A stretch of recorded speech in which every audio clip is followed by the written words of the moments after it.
Kim seconded.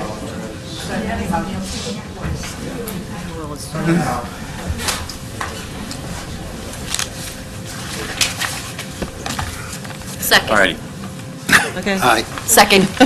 Okay, so it's, I made a motion to take item 7A out of order for discussion Actually, it's- purposes. Carol seconded it. actually, it is next. It's not out of order, right? What are you doing? We did On the C, so- agenda, it was A. Okay, now So- putting it back on the table. You're Okay, putting so it back. all in favor of entertaining item 7A at this moment? Yeah. Aye. Opposed, abstained, 700. Get to the Right. detail. Okay. All righty. Public hearing, application for approval of a site plan, 145 South Bedford Street, Northeastern University applicant. I'm going to have to tell the board something. They're going to have to start serving hot cocoa if they keep turning the heat off. No kidding. On this sheet. It just got cold out. Are you ready? I am. Rest of the board? Good evening. For the record, Robert Buckley, Reamer and Bronstein.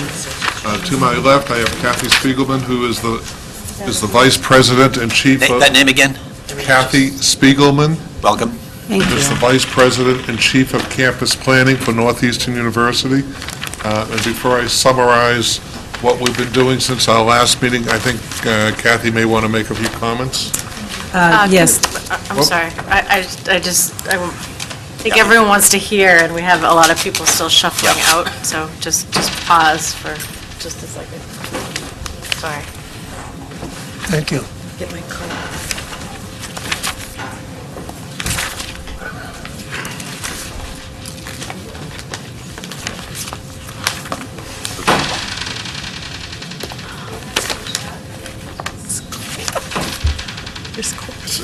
I'm not cold.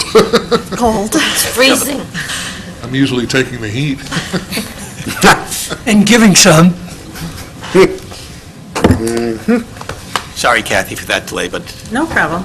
And can you bring that microphone right, like, as Absolutely. close as possible? Thank you. How's that? Perfect. Thank you. I haven't had the opportunity to be before this board before, so thank you for allowing me to join the project team that has been before you describing the research building on our research campus.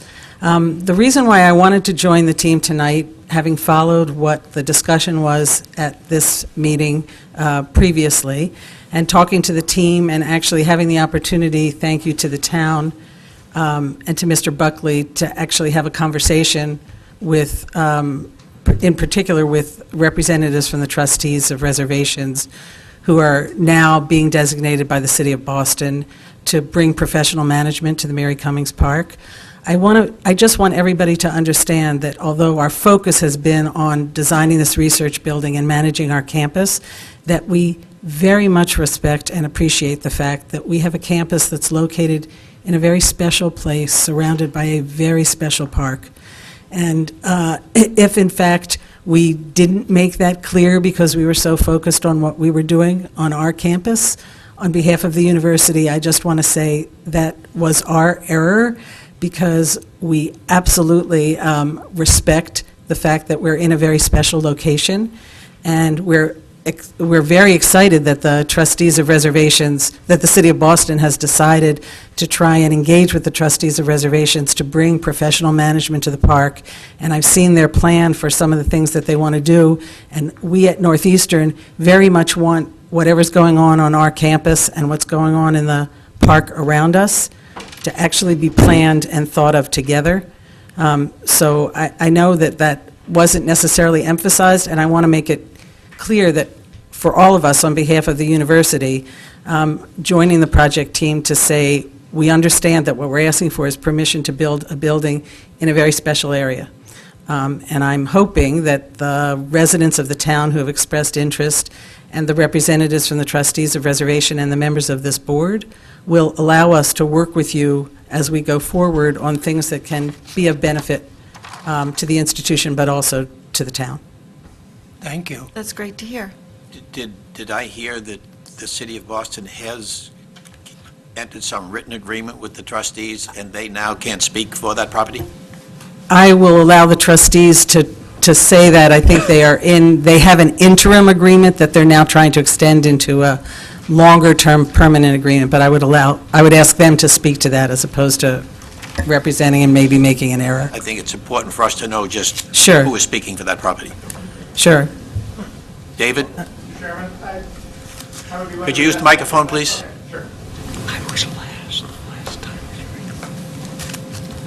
Okay, pull the mic over, David, so we can, folks at home can hear also. Okay, you bet.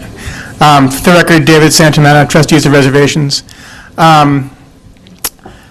To clarify the specifics around our relationship with the City of Boston, we responded to an RFP process the city initiated some time ago, went through that process, and were designated through that process as the manager of the park and also the holder of a perpetual conservation restriction that would permanently protect the park. We are in the process of negotiating both of those documents, which are fairly complex and involved, as you can imagine. In the interim, what we have done is entered into a memorandum of understanding with the city, which sort of gives us standing, if you will, not maybe in a legal sense, but in a sort of layperson's sense, to manage the park. We have a license. There's an access license built into that, so we can invite the public, volunteers, et cetera, to the park currently. For us, and this is an important element because it gives us the ability to reach out to our potential donors to say, here is a document that gives us standing, and it helps to explain sort of where we are in the process. So that's, we're operating under that interim agreement currently with the hopes that we'll be entering into the full, permanent agreements within the next few months. 2 months? The next few months. Okay. Those documents something you can share with the town? The conservation restriction, we certainly. The memorandum of understanding, so. The MOU, sure, yeah. I think that if you have standing, then it's good for us to know who we're dealing with. Yeah, you bet. Because, the City of Boston has not really participated, so. Correct. If you are somebody who has a voice and can weigh in and say things that are of value, we'd like to have that. Sure, and Don't to be be, speaking with authority. sure, and to be clear, we're not entirely supplanting the city in this process. There are still things that we would need to go back to them for permission to do. The management agreement will enable us to do certain things consistent with our plan, but, there are some things we would have to go back and get permission for. So we can probably figure that out from the language of the memorandum of understanding. Generally, yes. So the city will still be the trustees, or will the trustees of the reservation? The city has to retain ownership of the property as a condition of the trust. It was Okay. willed, I understand. conveyed to them by will, and they have to retain it. So what we're going to have is a long-term management agreement and a perpetual conservation restriction. So you'll be in effect their agent, as I see it. Yes. Thank you. I do, one of the things that we've raised in our initial conversations with David and the trustees is we have certain relationships with people in the city of Boston, and that we might be able to help if we get stuck. Yes. So I we'd think very much that- be interested in doing that. And Yes. let me add, we Agreed. appreciate that. However, our relationship with the city, we feel is good. I'm not saying that. is good and productive, and we're moving in the right direction. So we're not feeling like we need troubleshooting at this point, but it's nice to have that in our back pocket at the same time. Yeah, I think it's important for the city of Boston to understand that the town of Burlington, the trustees, Northeastern, all speak with a similar voice. And I know that in the last day or two, I've seen some correspondence and some contacts made with the city of Boston also. I think one of the problems has been how it's been managed by the city of Boston. Or because not it was- managed. it was with the Treasury Department versus Parks and Yes. Recreation. It was Parks and Recreation at one time, But it's- and then they transferred it to Right. Treasury, and they referred to it as a $30 million asset. Well, I don't know how they. Well, I'm just telling you, I've been there through it, and Kath Moore, even more than me, and she's here, so she will confirm. She's bobbing her head. Thank you. Yeah, some people describe that trust as one of their cookie jars to raid. But, it's not our control. Anyway, okay, thank you. So if you could get that documentation to our staff. Sure. That would be helpful to us. Okay. Thank you. Okay. Well, so I'll continue from what we've done. Don't leave. I need you. Since the last meeting, we've been before the Conservation Commission, and I think we've pretty much resolved their issues. And I think that, and kudos to the staff of the Conservation Commission and the commissioners themselves. We've taken a site that heretofore has sheet flowed in terms of how the stormwater was treated, and basically have upgraded the drainage system on the entire site so that any water that is running eventually onto the Mary Cummings land meets current stormwater management standards. We've worked with the Conservation Commission to, in one particular area, there are some trails that have been scoured, or I guess I'm not supposed to use that word, eroded, that we are working with, as part of the commission and with the trustees, because they will draft their condition broadly, to correct that situation by installation of riprap and some other attenuation measures to preserve the integrity of the trail. I think it was Mr. Raymond at the last meeting, and one of the issues was with respect to the back of the building. Why isn't the back of the building more activated for those living and, not living, but working and visiting that? There were, on the plans, 20 parking spaces that were designated behind the building. What we're going to propose is that all but, 14 of them where they are, be maintained as green space, reserve spaces in the future if we need them, but preserve it as green space, put some amenities out there so that people will be able to enjoy the park themselves, be it lunches or sitting chairs or whatever, but to activate or integrate the park with the campus. We can comment on this in a little while, but we had a extensive meeting. I believe it was yesterday or 2 days ago. We would have been earlier, but the snowstorm, with the trustees that they participated in. And I'd like to thank Representative Gordon, who arranged it, to try to enhance the dialogue. So we had an extensive meeting where, surprisingly, as Kathy indicated, or maybe not surprisingly, at least it was refreshing, that there's a lot of similarities and a lot of similar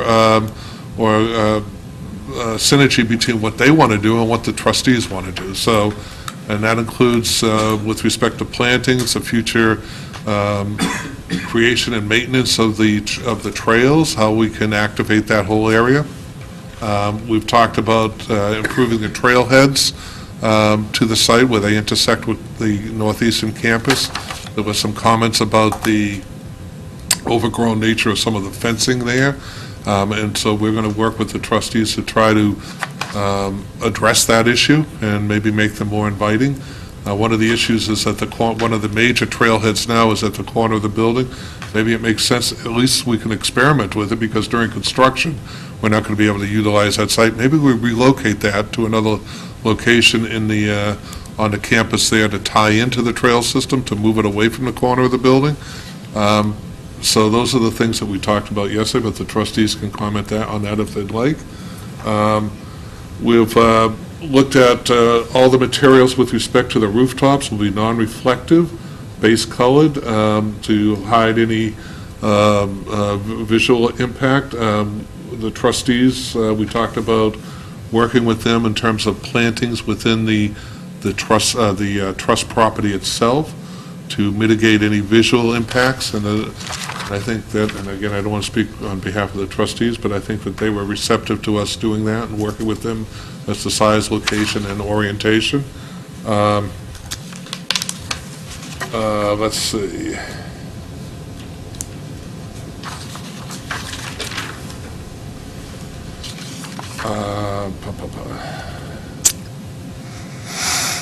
Maybe I'll stop there. Okay, if there's 20 spaces to start, you're taking 14 away, what are the other 6 going to be used for?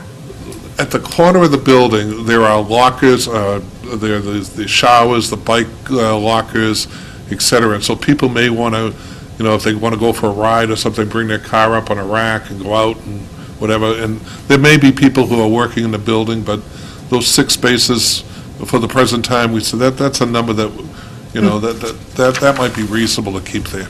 You're still planning to put the dumpster there?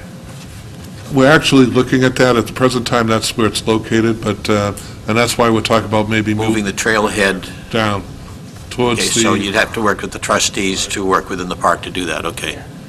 They have, I don't know if you've seen their plan, but the long-term plan is very impressive. So we... Up until a short while ago, I didn't know they had any authority at all. It sounds like that they have some meaningful authority and control and say in this matter, and I think that's very good. So I'm happy to see that has happened, but until we get the documents, it isn't a fact as far as we're concerned yet. All right, so you're stopping there. So if you have any questions, we'll take them. Well, I'll go to staff because Right. staff was present at that meeting there a couple of days ago, so you can probably update us as to some of that information. Sure. So we had a meeting, half of us were in person, the Northeastern folks were It's the were middle on of the the snowstorm. on the call. It was the day right after the snowstorm. I think we had a very good discussion. There were just kind of general discussion since the last meeting we had about some of the questions that came up at the last meeting and the board's concerns about a lot of the conversation really circled around there's all these off-site improvements that they're proposing to mitigate the visual impacts, to try to alleviate the damage that's happened over historical issues with the site. And in terms of what Northeastern can do, I think they've come a long way from the first original submission in terms of being able to really treat all the stormwater on the entire site, not just the site which in the construction area, and add additional storm scepters and do a lot of things on their site. But can they really do the off-site improvements? And is there a timeline that we can identify for that to be done? And that was critical to have the trustees involved in the conversation as kind of representatives for the property. I know they're still in the works with the interim MOU, but really have that conversation between Northeastern and the trustees to talk about, one, is this something that you see as a positive, and are you favorable to the mitigation measures that are being proposed? Because we really hadn't had that direct dialogue. And two, is it something that you think can be done? And, would we rather have Northeastern fund for the improvements to be done by someone like the trustees? Or should Northeastern do the work themselves with repairing the trails and putting in the culvert and repairing the erosion that's happened on the park? So you'll see some of that in the decision, a lot of that in the decision that's drafted for you tonight. To that point, though, if Northeastern wants to build a building, before that building can function, those, especially the drainage moves, those have to be made, and the trustees may not have the authority to do that yet. So we have it drafted that for those direct improvements that have been identified, those need to be completed and/or funded by the time that we issue their CO. So specifically drainage issues, any others? All of the off-site improvements on Mary Cummings Park, including the plantings to mitigate the visual Okay. impact, all the work that's done in the drainage easement, as well as the other work that's specifically identified as repairing the trail and putting in a And culvert did you and so get the forth. impression at that meeting that the trustees had the authority to give Northeastern permission to do that? So, do you have the authority to permit Northeastern to make those improvements on the Mary Cummings property? Not specifically, but it's certainly something we can go back to the city and work with them to get approval for. Have a reasonable belief that they will give you that authority? Absolutely, yeah. Within the next month or two type thing? Yeah, I mean, if it's not, if this is happening in the context of the MOU, we have a mechanism where we go back to them periodically for, requests of this nature. If it happens once the long-term management agreement is in place, I would think that would encompass, we'd have sort of an omnibus approval for things like this. We wouldn't need specific approval from the city, it would be incorporated in that management agreement. Let me focus the question a little more precisely. Okay? If Northeastern agrees to make those improvements and we put them in the conditions of approval, would you have a problem? Do you think the city of Boston would cause a problem, or they would give you the authority to sign off? Yeah, they would don't happily do that, yeah. Okay, all right. And just one thing on the drainage, we do have an easement from the city of Boston to do the drainage. So the drainage. There's more than that going on. No, I know, but as for the drainage issues, Yeah. I want to make, that is, we already have that. I want to be authority. sure all the details Oh, I can get understand, done. I understand. Okay. Yeah, I'm so sorry, so continue on, further, please. no, just to further the point, that there's that piece of it that's tied directly to the CO of the building, and all those improvements to mitigate and buffer the visual impact, and as well as alleviate the issues from the past. But it also, in the conditions, requires the trustees and the Northeastern to enter into an agreement of kind of how they're going to work together in the future on trying to figure out their edges, how access to the park, the connections to the trail systems, and other things that are kind of more longer term. So it's not this kind of who talks to who, how do we figure this out, but really how do they work together and coexist between Now, Northeastern is that and the something park? that can be written into the decision? It is right now. So if those terms are written into the decision, do either of you have a problem with it? I don't think so. I haven't seen the language, but I don't think we'd have a problem. I haven't actually seen It haven't seen the language either, but in concept, that's what we agreed to a couple Yeah. days It ago. That's what I'm reflects the, asking, the it concept, directly in order to reflects the accomplish conversation those we had the things. other day. Yeah. Okay, all right. One of the problems that, if I may, Mr. Chairman, one of the problems is no one knew who to talk to. Well, we're now finding out that there has been some communication going on that we weren't aware of, and the communication has now gotten to a level where we're dealing with real decision makers, and I think that's encouraging, and this gives... My instructions at the last meeting were to make this happen.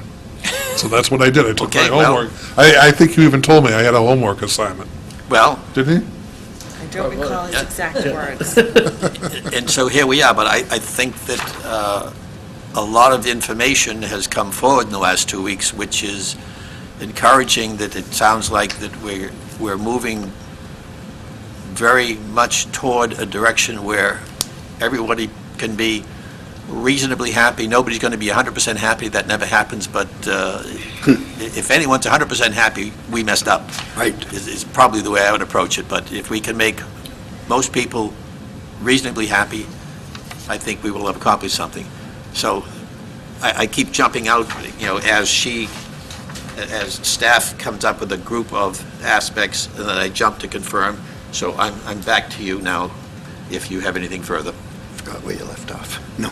No, I think that actually concludes the summary of the meeting we had Tuesday. Was it Tuesday, Wednesday? Yesterday. Yes, it was We're yesterday? supposed to have We were it. Yes. supposed to have it Tuesday. We It was postponed yesterday. it Wednesday, so it didn't get I out. feel like it was like a week ago. It's been a long 2 days. But anyway, there was some discussion about the property edges and the kind of the rusty gates, and really having kind of a welcoming, understanding that there needs to be defined boundaries, but kind of really having that welcoming transition between the two. Was part of the discussion. But otherwise, I think the discussion was good, and I would defer to... Mr. Buckley did mention something with Conservation Commission. Have they completely signed off, or are we still waiting for another meeting from them? Well, I would defer to the trustees and Northeastern if they want to add anything else I said about the meeting the other day. Conservation has provided comments on the revised Have they plan. given a final vote and signed off? They have not given a Have final not. vote, because as often as they give a final vote before the planning board changes something, that they need to reopen the hearing again, so. Oh, okay. They have kept their hearing open, but are very favorable to all the improvements that have been made based on their recommendations, our recommendations, and Okay. others about drainage and stormwater on the site. Did you want to augment Kristen's summary of the meeting? No, I think that was an accurate summary. I thought it was a very good meeting.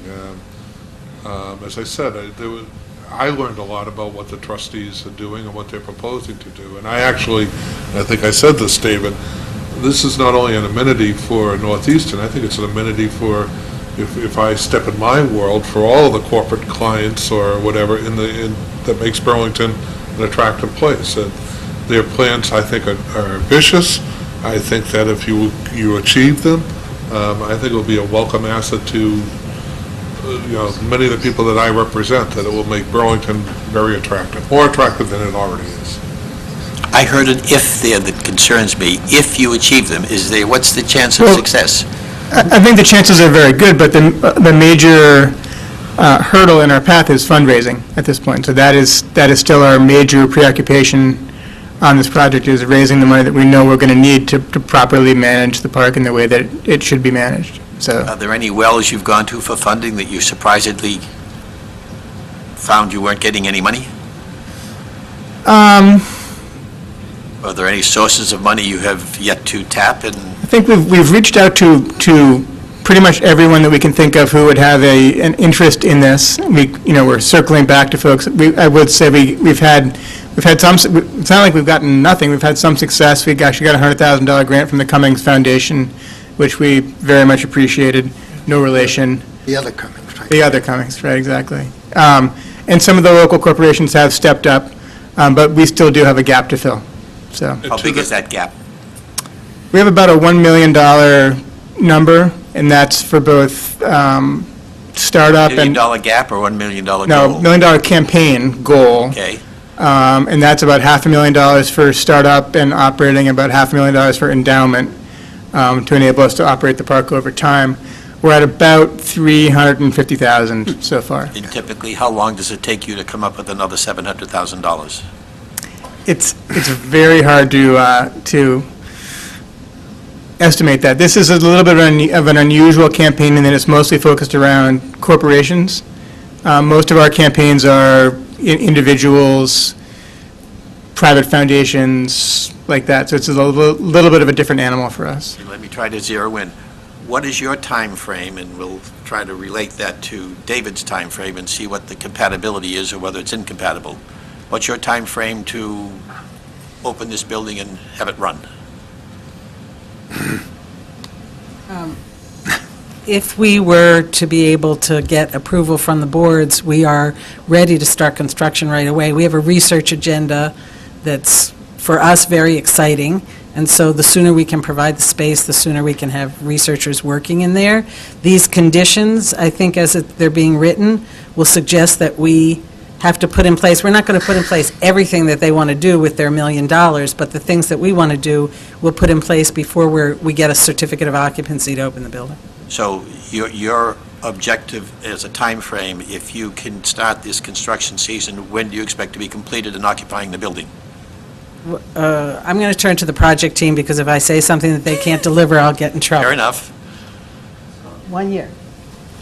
Yeah, that's what I was going to say, 1 So year. if you can start this construction season early enough, Yes, opening this time next year or next Yes. June or July, okay. that'd be very favorable for us. Mr. Chairman, may I make a comment on what... Before I lose my train of thought, I get distracted very easily. How does that time frame work with you, David?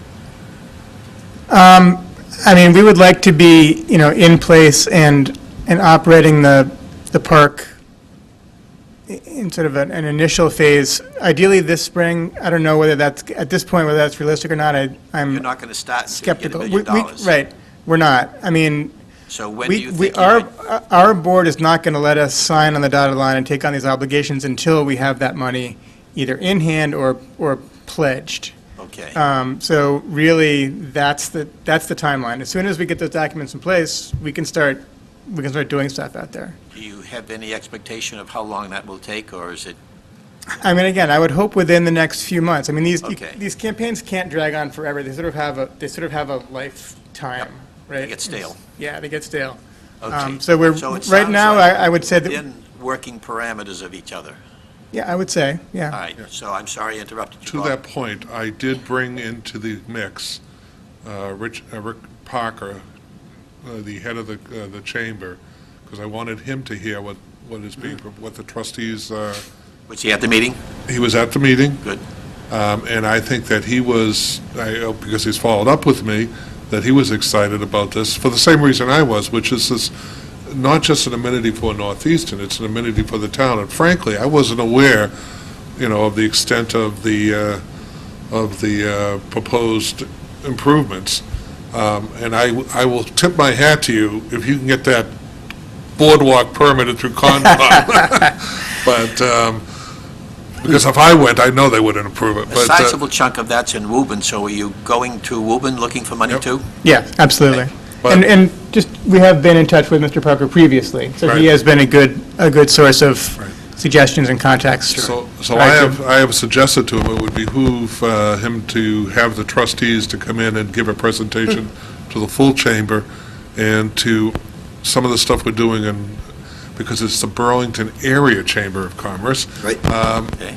Correct? To some of the communities we'll be getting more and more active members from, to say this is a real amenity. So he was excited about it. So I know that you exchanged contact information, so I assume he'll follow up with you.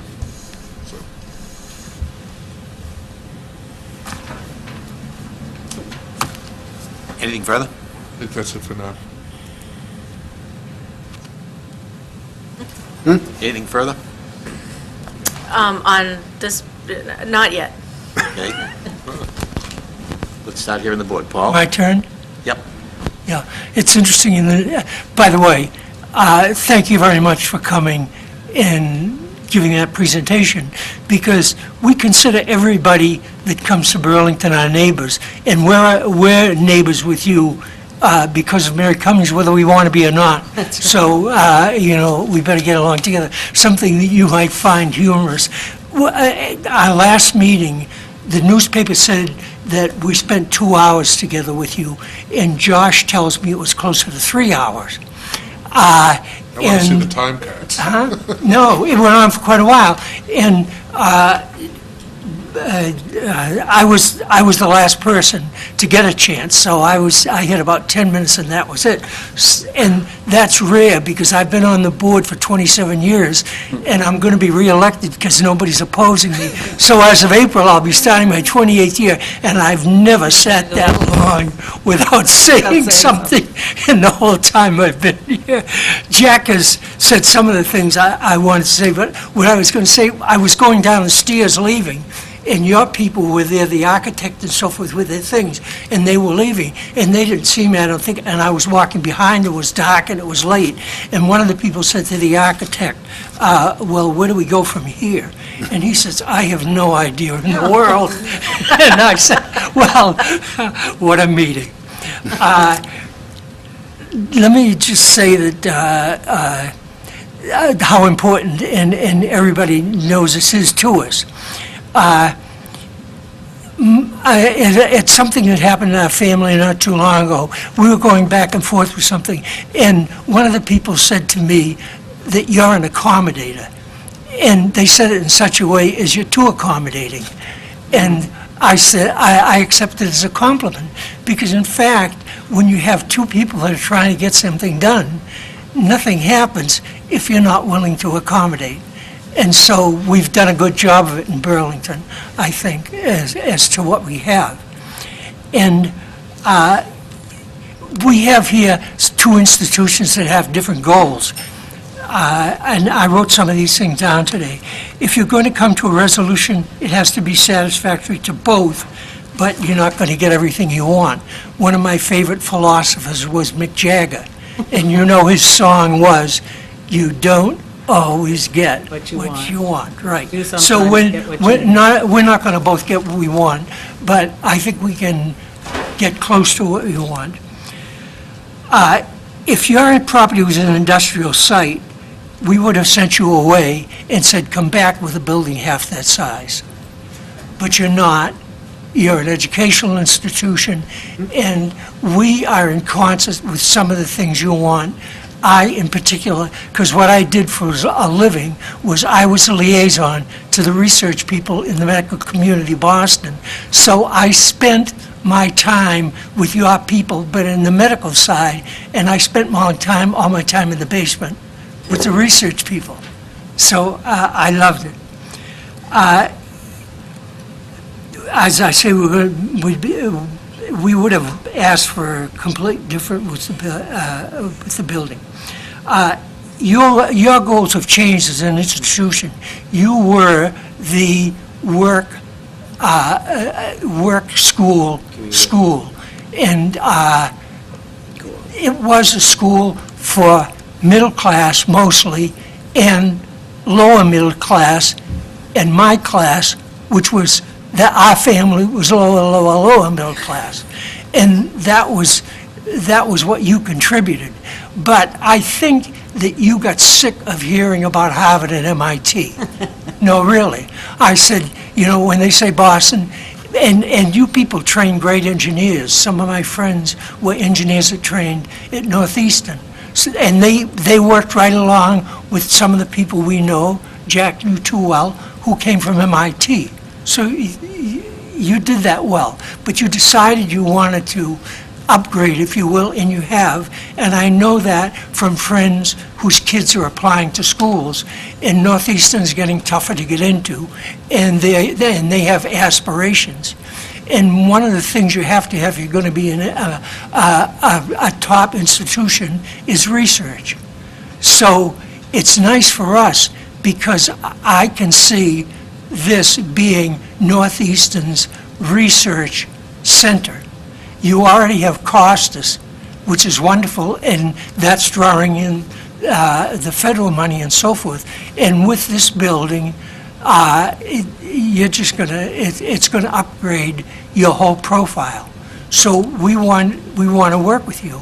And the thing that I would propose to you is that the one thing that you can do, which gives you the building, I want to give you the building like you got it, the size of the building, not change any of that, just turn it around. And no, really, and give us the front, instead of putting the front of the building into your park. And I understand you want all the Northeastern people to walk back and forth and so forth, but I think you're beginning to understand our concern, because Mary Cummings is more than just a piece of land. To us, it's a jewel, and the trustees take even ordinary properties and make them attractive. That's going to attract people from all over the place. I didn't bring your book, but they sent it one time with how many, 100 properties? 116 reservations. Yeah, and to me, you're right up there with the Sierra and World Wildlife and everybody else, although you're primarily Massachusetts. But your quality goes along with the qualities of these institutions as far as I'm concerned. We're happy to have you, and we're happy that to give you what you want, but we want something too. And what we want is a transition on our side of the building, if you will. I referred to it after I saw it as not the Berlin Wall or the Trump Wall, but the Great Northeastern Wall is what it was going to look like from that park. That's a huge wall, and that's what you're presenting to us. So we want you to present the front of that building to us. That may seem like a major concession to do to you, but when I spoke with Joe, the first thing he said was, easy peasy. He said, they turn it around and give us the front. How hard is that? Your architect doesn't have to change anything except make a nice entrance that's a transition from your building to the Burlington and Regional Park. Barbara, as soon as I spoke with her about it, she said, great. She said, you know, you have your benches out there and your places where the people can come out and so forth and walk into the park and have lunch. And it was Bill's idea, but as I said before, I'm great at stealing other people's ideas and making people think they're mine. But we're still going to call it the Gaffney Project. But if you will continue with what you have started, that is a readjustment of your interests to include ours in a way that will make us both happy at what we come a resolution to. So thank you for listening. You're patient, and I appreciate it. But there are a few projects that are going to have as long-term an impact on Burlington as this is, because once that building there, I'll be long gone. This may even be my last term on the planning board, but it'll be long gone, and people will be able to enjoy it forever. Thank you. And thank you, Mr. Chairman. You didn't take the whole 3 hours. Did you lose your gavel? What's going on over here? Oh, there it He's is. reaching for his gavel. It's Paul. I don't under know. here, under here. Okay. It's under the plan. Bill, all right, Can go ahead. Can I respond? She wants to respond. May I respond? Yes, Kathy, please He's go. the chairman. Sorry. Although- May I respond? Go ahead, Kathy, please. Thank you. I appreciate everything that you said, and I don't want to have a different position because I don't understand where you're coming from, but I do have a different position. And the position that led us to design the building the way that we did, but although there are changes that we're making, not only to where there were 20 parking spaces, but also to lighten up the back of the building, where the intention was for the back of that building to actually be quiet and not overly active, because the park is not our front yard, it is our shared space with the public. And our effort is to try and create a campus. And in order to create a campus, buildings have to have a relationship to each other, where the circulation and the facing of the buildings, starting with the Costas building facing inside, is to create a campus. And I think in our planning, and certainly working with the trustees and everybody else in the town about the quality of what goes on in the Mary Cummings Park, we understand that we're not a part of the park. We're a campus that is surrounded and needs to be respectful of what we're doing at the edge of the park. But we're not in it and a part of it. So that was the rationale between the way that we planned the building, and it's important to us in terms of the researchers that we're trying to attract. This was, for us and for you all who experience it and look at it, a parking lot with some buildings kind of randomly arranged in it. And our effort, starting with the Costas building and now with this proposed new research building, is to actually create it as a campus with landscaped edges, with an appropriate relationship to the park, but not bleeding out into the park. In fact, maintaining its integrity as a campus. So that was why it wasn't a matter of we're the front and you're the back. It was trying to have that campus exist in a way where it can be adjacent to and respectful of the park, but still be a campus. Can I ask one question? I hear that, and I guess my question to that would be, would it knock you off track for what you want to do, to create two fronts? In other words, there's no reason a building can't have two apparent No, but buildings, fronts, right? you do need servicing in the building. It is a research building, so it has to have the provision for what's going to go on in the place where the researchers are. So both sides, it won't be a building that has everything going on someplace else.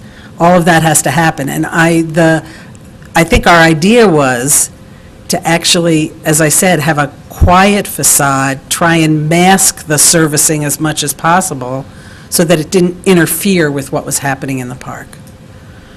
But buildings typically have a front. If you're on a corner, you might have multiple fronts because you have sort of street frontage and that's where you're communicating with what's around you. But as a campus, you typically have a front of a building and a back of a building. But I think it's important. In the center of our town, we've now had, basically required the buildings to have apparently two fronts to make them welcoming from both sides.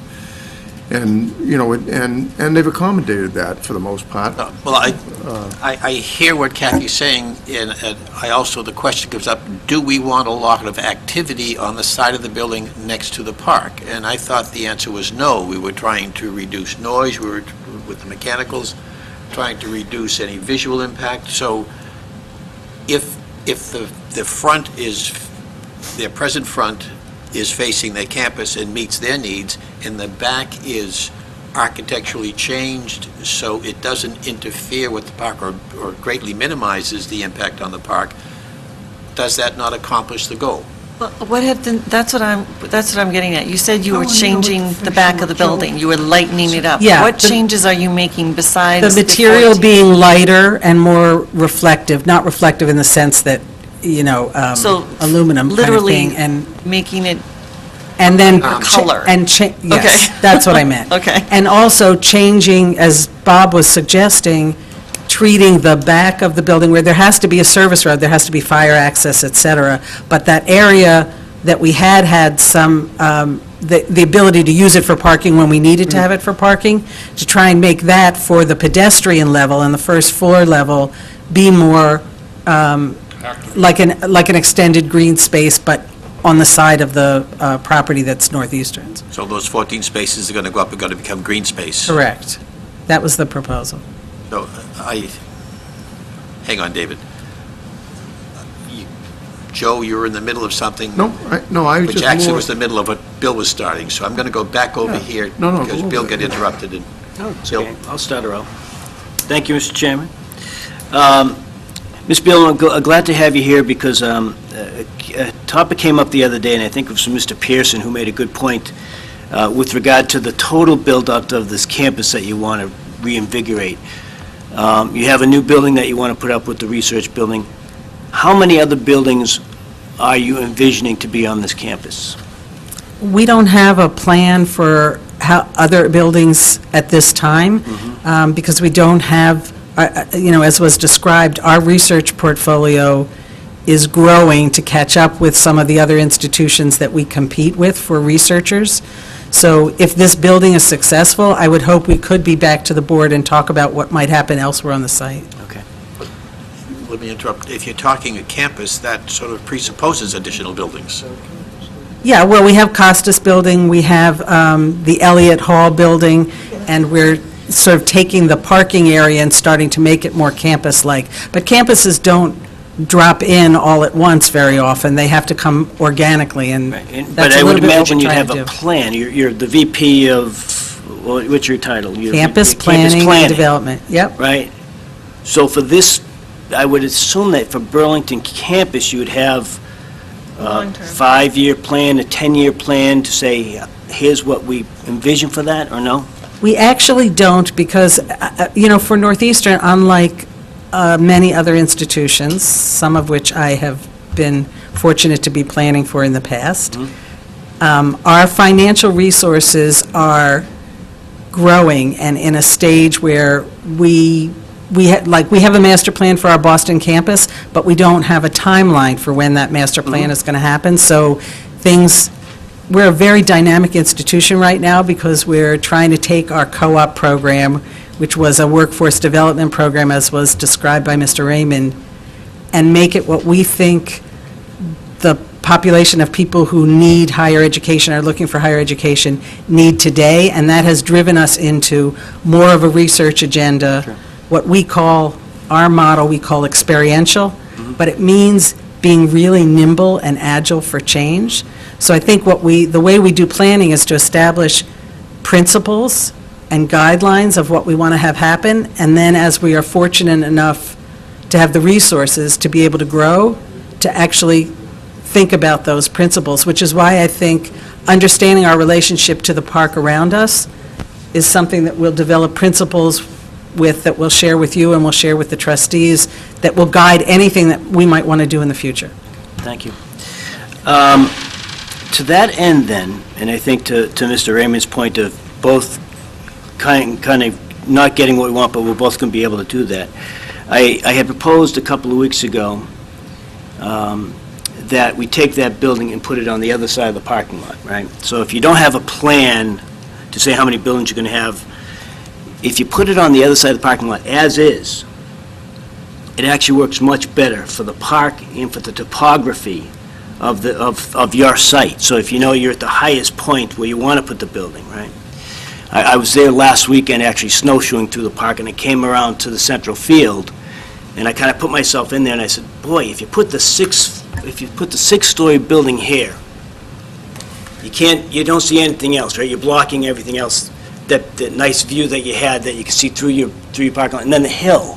So you actually go down to where you could put the building, which is the lowest part of across the parking lot, the lowest part of your campus. Then there's kind of a lower area, right? There's another field there. Then there's a hill that goes up, right? And then on top of the hill is the soccer field. So you actually have a natural buffer for that six-story building right up to the other edge of the parking lot. It's a three-story building. Oh, sorry, I thought it was six. I'm going back to the other one, right? So you have a nice, is it six, five plus How many the, stories? No, it's 60-something feet. 60-something feet, yeah. 10 feet, whatever they said, the last guy said 10, 12 feet a story. So I'm saying 5 or 6, right?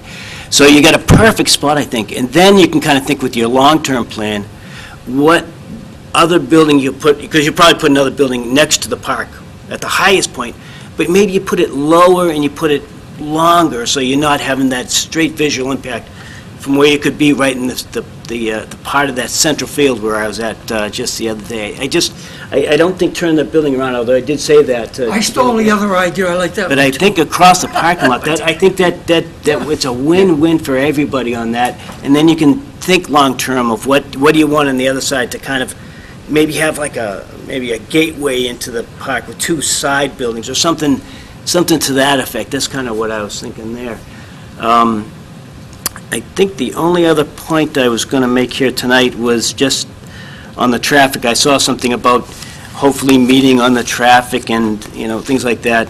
I think, again, to Mr. Pearson's point of thinking about the build out of this and then putting in, having your traffic improvements in place for when the building comes in versus, the hypotheticals about the, meeting together, and that's nice, but I really have a difficult time even agreeing to put in that building without some hard improvements to the traffic, because you're basically putting up a six-story building with no traffic improvements. I don't know how I do that and reconcile that, but thank you, Mr. Chairman. The building is going where there was parking. Yes. So the expectation of traffic should be better, particularly at peak hours, because the parking that was going on in that part of the site was flooded at certain, the peak commuting times because it was leased to Leahy Clinic. Yeah, I So- understand. Well, their So I don't think the building is necessarily going to make the shift parking times worse. were not with peak, they were, Off-peak?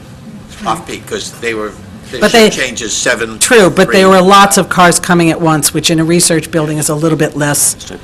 Chairman. dramatic. You wanted to speak, David? Oh, I was just going to briefly, on the sort of issue of how the building is oriented, I would say from our perspective, I think our concerns about the initial proposal were not that the building wasn't oriented towards the park. I don't think we feel that it needs to be oriented towards the park. I think we feel it needs to connect with and be, integrated with the park, but it doesn't have to face the park. I do think there is some merit to having the park be a quiet space, and orienting the face of the building towards it, I don't think, helps that. So, So what of the different things you've heard here are compatible with that idea? So I think, so the idea of sort of reworking the trailheads, the access points, and potentially relocating the one that's right behind the building, I think that helps. This idea of a vegetated buffer, which, let's be clear, it's not going to hide the building, but can it break up some of the massing of it? I think it can do that. So, a little bit less parking behind the building and that kind of thing, I think, helps. So it's along those lines. I think goes a long way. Well, the direction of the building, by the nature of the construction of it, was higher I'm in trying the to follow back. an order here, Joe, if you let me. Higher in the back? I'm going to go to Ernie now, okay? We'll get to you. Yeah, well, Please. it was actually in relation to what he had said, so I just wanted to ask a question in relation. All to right, that. go ahead and ask a question, So Joe. the question was, I thought that actually that because of wasn't the back a little bit higher than the front because of the roof Mechanicals? structures and whatnot on there, or? No? I don't know. I thought it was, I thought No, that's I what it think was. the concern was the mechanicals were shifted towards the back. Right. Right. And I So it think made it that was- higher on the back end, If you right? look at a rooftop View? uh, View? view, Aerial or plan? area, you'd see that really about 80% of the mechanicals are in the middle of the building. Yeah, that's where they were Over normally. the core, that's, Over the court. Yes. They're really not shifted in the back. I mean, I can pass this But the around. biggest one was in the back. Right, so there The was, tallest There was one a was tower. in the It's really not, No, Barbara. it's- It's really, it's in the middle. back. Okay, we've never seen what you're looking at. Oh, look at this. so But if it can be seen, it can be seen. 20% of the mechanicals, so 20% of the mechanicals in the back and 80% in the middle, is that what it was? I think you had a board at the last meeting that showed one of the, whether it was a mechanical or something, that was higher and was pretty much visible. Cooling tower, maybe? Yeah. Is there a cooling tower on the plan, Bob? Yeah. I don't know if you call it a cooling tower, but maybe. The lookout tower? That was a tower of some sort, wasn't it? It's going to Tower of Terror? Talk to that.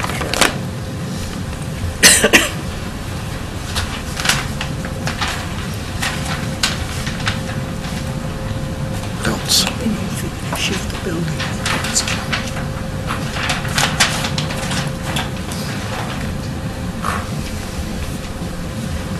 Chris Baylor with EYP, Architects, Engineers in Boston. Nice to see you all again. It's a little bit hard to see, and I'm happy to pass this around afterward, but the area that Chairman Kelly referred to as the core is this area right here, which encloses mechanical equipment inside. That is directly in the center of the building, over the mechanical shafts on the lower floors. The exhaust fans that you saw in the renderings 2 weeks ago are located on either side of it, here and here, about equidistant from both the front face of the building, or the north face of the building, and the south face of the building. The other piece, Barbara, that you referred to, the cooling tower, is approximately the same height as the enclosed penthouse, and it sits right in this area right here. So it's not justified to the extreme south edge of the building, but it sits right in this area here, and it's really the only, it's the most logical place to put it, based on the way the mechanical systems need to be organized on the roof and how it gets distributed down through the building. Is that helpful? That's the piece that's closer to the park, and it's also the tallest one, correct? It is the same, it is roughly the same height as this Oh, it's the block. same height. Right Okay. here, yes. Yeah, the guardrail on it may be, slightly higher by a few feet, but it's roughly the same height as this whole centerpiece here. And it's justified as close to the face of that as possible. I see where it is, but so that's the side that faces the park? And Yeah, this is the south side of the building. the same height as the part in the middle, not counting you said there were railings or something across at the top that bring it up a few feet? Yeah, just maybe 3 or 4 feet, something like that. Okay. Ernie? First of all, I'd like to say that I would really like to find a way to make this work, for sure, because Northeastern is definitely an asset to Burlington. As a matter of fact, a side story for a second, and that's when you went to build the Costas Center, and Dr. Costas actually came up here in this room, and he said to me, I think I was chairman of the board at that time, he said, in Texas, Sonny, we just build the building. That's it. I don't know what's going on here, but obviously we're a little different. No, I'm saying that's fine to be different. I'm not saying it's bad, Monty. I think he was But saying what- it was good to be different, too. He was With saying... Monty, he was saying it's Yeah. good to be different. Okay, yes, that's what I'm saying. But not being a person who really deals, as a matter of fact, I got off the 3A committee, which deals with design and look of the buildings down in the town center. I would defer to somebody who is going to be managing the park and ask them what they thought of the side of, have you seen the new elevations, Dave, of the, you haven't? Okay. Well, you haven't. Have we seen the new elevations? I don't think there is a new elevation No. since the last You meeting. haven't changed the board It's the from- same, Oh, there You have not changed the back of the building since But then? you changed the materials. Yeah. just the yeah. colors. Okay, so you changed the colors, you changed the look, Light, it's the lighting, the colors, okay. I'm not really interested in abdicating my responsibility, but if trustees of the reservation are satisfied with what it looks like, I'm afraid I'll be I'm not afraid, I will be satisfied with what it looks like, because they are there, they're going to manage it for the foreseeable future. Can you make Dave satisfied? I can try. I'm looking for your input, Dave. I'm not Sure, trying to yeah, be no, I funny. appreciate that. And to be clear, we're here to offer sort of suggestions and share some concerns. We're not going to take a position for or against the building one way or the other. We're a pretty middle-of-the-road organization that way. But as I said earlier, we're not of the school of thought that the building needs to face and be oriented to the park. I think we're okay with having the quiet side of the building, as their architect likes to refer to it, be the thing that faces the park. Would I prefer that the building were further from the park? Absolutely. I think that's our bigger concern, is just the proximity more than the orientation. I know that having done a little bit of reading on that particular site, I know there are some constraints about buried vaults in the ground that used to hold Nike missiles or Minuteman missiles and whatever. Yeah. So I don't know how that affects your It affects, it's orientation. It's why the building is positioned where it is, because it's right up against a silo from the buried So it cannot be... bunkers for the building. So Well, in you- order- I mean, suppose right we could go out, in and we yeah. could try Yeah.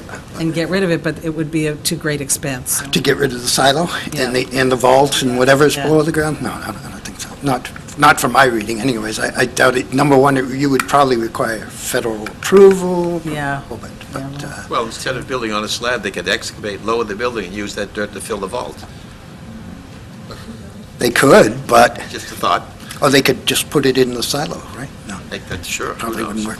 I don't I'm not really the have architect. anything to add to the conversation, except if the trustees of the reservation are satisfied with what you do, then I will be satisfied with what you do, aesthetically.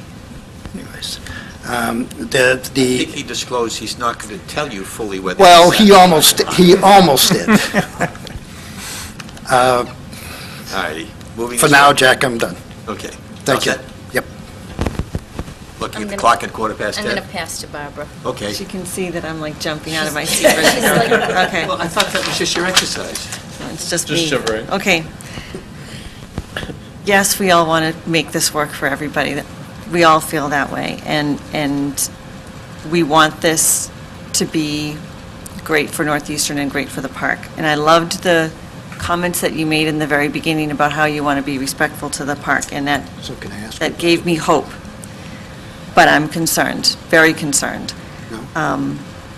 Because I don't think putting such a large building on the highest point in your property is being sensitive and respectful to the park next door. I think Bill is right, that that same building on the other side of the parking lot, at the low point of your property, is much more respectful to the park. I think it's a great idea, and I'd like to hear what you think of it in a few minutes. But I also am concerned about this, what we're characterizing as the quiet side of the building, because on one side, in one respect, it's quiet because there's not a lot of people going in and out. Is that, maybe that's what we're saying? But, or maybe it's visually quiet, but putting the dumpster and the loading dock on that side is not the quiet, that's not quiet. That's the ugly, loud side of a building. That's where you put the stuff that you don't want to see, the dumpster and the loading dock. That's not quiet, and that's not attractive, and that's not being sensitive and respectful of the park. So I hear what you're saying, but I don't feel like it's being translated here. And then, one thing you said, though, I have a question for you. You said you were trying to mask the services in the back. What did you mean by that, and how are you masking them? actually buffer them so that they wouldn't be visible, except to the extent that they have to be accessible. So When you say they, what do the you mean? the area where there's service, like Dumpsters trash, and loading yeah, trucks. and- Yeah. And how are you masking them? Well, I'll turn to the project team Okay. again to talk about how they're doing it. And I'll just clarify that when the architect talks about the quiet side of the building, and when I use the architect's term for quiet side of the building, I was talking about visually. I understand that. It is like that. The building does have to be serviced, and I know. and there's a corner back there, and it does have to have the fire lane. And so how to handle those things so that they are, when you use the term masked, but we use the term buffered, so that, especially if we're going to create a green area now back there, that green area is only going to work if, in fact, we can actually buffer where the dumpster and stuff are. Maybe it will help to see what that's going to look like when you add the green area, because I still only have the picture of what Yeah. you showed us the last time you were here, but still, there's no way you can mitigate. You're not mitigating the impact on the park if you're putting such a huge building on the highest point of the property, and it's the closest to the park. It just doesn't make sense. It makes sense that you might want to have the building there, but that's not being sensitive to the needs of the park. The two things just don't go together. It makes more sense to put the building further away from the park in the lowest point of the property, as Bill suggested. That's being sensitive to the park. So that assumes that we would agree that a building can't live next to the park and be a good neighbor. So we weren't trying to avoid getting near the park. We were trying to actually do something that would be able to work as a campus, but also Okay. respect the park. But what you heard from people who use the park and what you heard from Dave is that all those people would prefer that it's further away. And I think everyone would prefer that it's lower. If you can't make it smaller, if you put it down lower, it has the feeling of being smaller. It doesn't, from the view, from the people, the view of people in the park. So I understand that was your intention, but what you're hearing from the people that use the park, or the trustees of the park, is they would prefer that your building be further away. And the height of the property, too, is a huge concern. That's obvious. You know, anytime you put a really tall building on top of a hill, it's going to be more impactful, and it's going to seem even bigger than it is. So I would like to know if there is any way it could be moved to the location Bill suggested, or a location that's lower and further away from the park. And if the answer is no, it can't, I really need to understand why. So the selection of this site for that building had something to do with what goes on in the Elliott Building that exists up around it, and the drone field that's been built next to it. So the idea of being able to have the opportunity to test the drones and do the research related to that in that corner of the site is what led to picking that site for the So this building. big giant building has to be next to the drone cage. Well, it allows for the research that goes on related to what could happen in the drone cage and what happens in the Elliott Building that's, Is the Elliott Building the building that's on the other Catty side of corner, the drone yeah. cage? In the Okay. very back. yeah. So it was starting to create sort of a critical mass of activities that could relate to each other in that corner of the site, which is why it was chosen. So, you know, and at this point, for us, moving it, sort of doing another plan and moving it to another site would be a real problem, because it would delay the project and we'd have to go back into redesign, which Right, but we'd I like mean, to I know, not I have keep to hearing do. the argument that you've been working on this for a really, really long time, but we've only just Yeah. found out about it. So the delay part, No, I'm not. it's actually going to go through a whole lot faster. If you were to move it, it would make things go a lot faster from this, Well, with us. That would work in your favor. So I still have a lot of concerns about this. Because even though I hear you saying the things I want to hear you saying, that you want to be respectful and great neighbors to the park, I'm not seeing the action that has to go with those words. I'm not seeing a plan that reflects those words. So, that's all I have. Joe? I think I'd just be repeating what's already been said. I feel the same way, and I feel like I haven't gotten it good enough, again, and I say this with all respect that, we truly value and hope to be able to have Northeastern expand its campus within Burlington. I think it's a tremendous asset to the town. But I'm echoing Barbara's observations here. I appreciate you coming in, and I know you came in and you said you wanted to work with the town, and you really was sensitive, and you almost gave us the appearance that you've all reconsidered, and you feel like you weren't as sensitive before, and now you're more sensitive. But yet, I haven't gotten Same plan. a good reason as to why they can't move the location of that Looks the building. same to you. It's the same Yeah, plan. it's except for the packaged a little bit basis. different in the way it's presented, and I appreciate that, because I think it showed that you are attempting to be sensitive to this, but I feel like that the location of that building could be changed without a lot of hardship. And I haven't really gotten a good reason as to why there'd be that much hardship to move the location of that building slightly. I've had the opportunity at this point in my life with my kids, the ages they're at, to have experienced a lot of campuses over the past couple of years.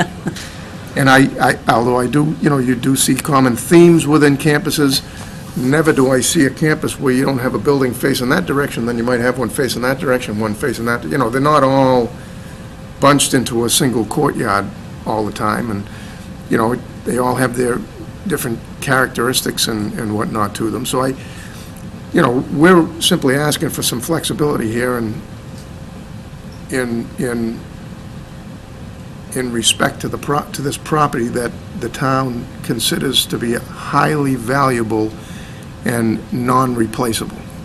And once this building is there, once these buildings are built, it's, if we look at it at that point in time and say, what a travesty, that building could have been over there, it's too late at that point. So we're trying to just, trying to figure this out ahead of time and try to make it work for everybody. And I guess it's just, echoing the sentiment that I think the rest of the board has already given, and I don't want to belabor that any longer, but, we would appreciate if we could have, a little bit more flexibility on the sides here. Called accommodation, Joe. That's what Paul's family calls it, accommodation. From the accommodating. No, everybody, if you're going to get it done, everybody has to give something, Right. All righty. or not. My turn? It's your turn, Jack. Okay. And I don't want Ready to go? I don't want to repeat any of this, not yet knowing fully the type of research that's going in there. Are you going to be having microwave repeated issues or things like that on the roof of this building? No, that's not what's planned. And no cell phone towers? So you would have no objection if we have a condition that none of those type of antennas will be on the roof of the building? They're all in the water tower. project team and make sure that I'm not. No. I think higher than No. Looking a little further down the road, at some point in time, if we can reach an accommodation, we're going to have to write a decision. And one of the factors that we've got to consider here is the elephant in the room that nobody spoke about yet, the Dover Amendment. And what I would like to hear from staff is an explanation of the Dover Amendment, and I think there has been disagreement as to just what it means in this case. So I wonder if staff could, because that's something we would have to incorporate in a decision. We would have to make some waivers or agreements under the Dover Amendment. So if Christian, you could address that component, because I think that is a major part of this decision that we all have to understand. Sure. So the so-called Dover Amendment, which is also under Chapter 40A, Section 3, under exemptions, exempts certain uses, religious, educational, childcare. We've gone over this in past projects that we've reviewed. So essentially, what the so-called Dover Amendment gets at is that if it's one of those uses that you can reasonably regulate the use, meaning that enforcement of strict zoning criteria has been found that is not reasonable regulation in the courts. And there's been a number of different cases between, what is educational as well as, what are the powers. One of the things to start for people at home, we cannot zone against such a use. It is prohibited for you Prohibited to zone against it, to prohibit it. You can't prohibit an educational use. So I think people need to understand that first. So just quickly, originally, the educational purposes, in the broad sense, education has been held to constitute, quote, "the process of developing and training the powers and capabilities of human beings in preparing persons for activity and usefulness in life." This is your Professor Bobrowski's book, I believe, is it not? This is, yes, this is. And what's the date of that book? This is easier to carry around than the MCLE book. so Okay, what's the date of that book? This is the, Probably while I was still in school. He never said that in class. I don't know. this is I remember saying anything the quite like that. 2011 edition. 2011, which- okay. There's been some case law since that, There okay. has, but just in general, that's kind of the original factor. And then, just getting back to what is kind of in your power, is the land or structures may be subject to reasonable regulations concerning the bulk and height of structures and determining yard sizes, lot area, setbacks, open space, parking, and building coverage requirements. So that gets at a lot of the things that you typically do review within your site plan criteria. We do have a condition within your decision which gets at the fact of, based on the statements of the applicant, the planning board finds that the site plan review process is appropriate under the Mass General Law 40A, Section 3, to meet the test of the reasonable review process. So they should be here. This is an appropriate place for them to be, for us to evaluate the reasonableness of the proposal in front of us. I mean, if they were here and they had a 35-story building, we could probably say that's not a reasonable application in front of us. There's no other building that's 35 stories in Burlington. Joke about it. Yeah, exactly. So, but in terms of kind of balance and reasonableness of the application. So we have talked quite a bit about drainage and the environment and traffic, and, from the original proposal to now, we've made a lot of headway in terms of mitigating those impacts with this plan and with the agreements that have been made through this process. Also, with the trustees and the Northeasterns talking to each other, we've got a lot better handle on if these are off-site improvements, who has control over them, and are they actually going to happen, and in what time frame. So that's been good. But just to your basic question of what is the Dover Amendment, what are your controls? Your controls are, remember Raymond asked me the question earlier for the previous application, what is your ability here to do? Is your ability to approve with conditions, and deny? And under really the reasonable test under site plan review, your role is to approve or approve with conditions. Unless you can really find something that is far outside of the reasonable proposal box to check to go further than approve or approve with conditions. So That presupposes that the use does qualify as primarily educational. yes, everything I'm saying is assuming that this use is falling under the definition of education as defined by the state and through the courts. I think the legal term in the case law I came across is primarily educational, so even if a portion of the building is not educational, as long as it is primarily educational, it meets the Dover Amendment requirement. That seems to have been what has been tested, Yeah. yes. Anything further? Not unless other people have questions. Okay, so in this area of the Dover Amendment, make sure that we all understand that. Joe, you Any questions or anything you want us to research or come up with on that? No, I mean, I don't, in relation to that issue, you're saying? Yes. Well, that's a key Yeah, I mean, part well, of this decision. Yeah, of course it is. I mean, I think it's not a question, I don't think this is even a question of denial. Agree. I don't think anybody in this board is intention to deny a facility. We're looking to accommodate the surroundings of that location. And I think that's really what, we're asking for some amendments to the site plan to accommodate, a valuable asset to our town. Well, Kristen used the term reasonable conditions, and Right. once you use the word reasonable, you now have a debate. Well, that's What's exactly reasonable? right. I was gonna That's say. exactly right. So I don't, Defines reasonable. absolutely, and like I said, I preface it by saying I don't think there's a person on this board that has any intention on denying the project. We're just trying to make it work for all sides here. Okay. And, So as far as questions about that, is there anything, no, I think I'm fairly clear on that. Barbara? My only question is who defines reasonable? And I don't think we can answer that tonight. Same question? Same. Well, to me, it sounds like we are allowed to, some regulation of it. In other words, Put reasonable they can't, conditions. yeah, they can't just come in and say, this is what we want, which essentially they did at the last meeting. And, Well, there's You been know, an we had- education on both sides. yes. And I proposed an accommodation, which they don't like, so. But as to Barbara's point, I don't see any accommodation there. They say, this is the building we want, this is where we want it, and we want you to agree to it. Okay, Bill? Ernie?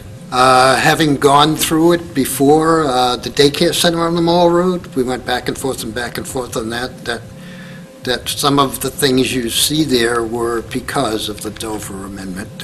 Neighbors were very upset and did not want it there. As it turned out, it looks like it kind of fits. So, yes, I'm all set. Thank you, Mr. Chairman. Yeah, I think the only difference with that is I think it was either approval or denial, right? I don't think that this is the case. I don't think we're going to ever intention of denying us the building. No. So I think, I mean, there wasn't a lot of work with. I mean, the building had to be where it was on that site, and that was it. If you didn't agree with that, your only option was to deny it, really. Yeah, right. I think here there appears to be a lot of different options that could be, that could be worked with. Well, and I think If- that, yeah. based upon what I've heard at the beginning of this session, a lot has changed or evolved since the end of the last session with Northeastern. But at this point, they've got their side out, they've heard from us. I think we've got people in the audience sitting here at 10:30, which we usually don't have that many, so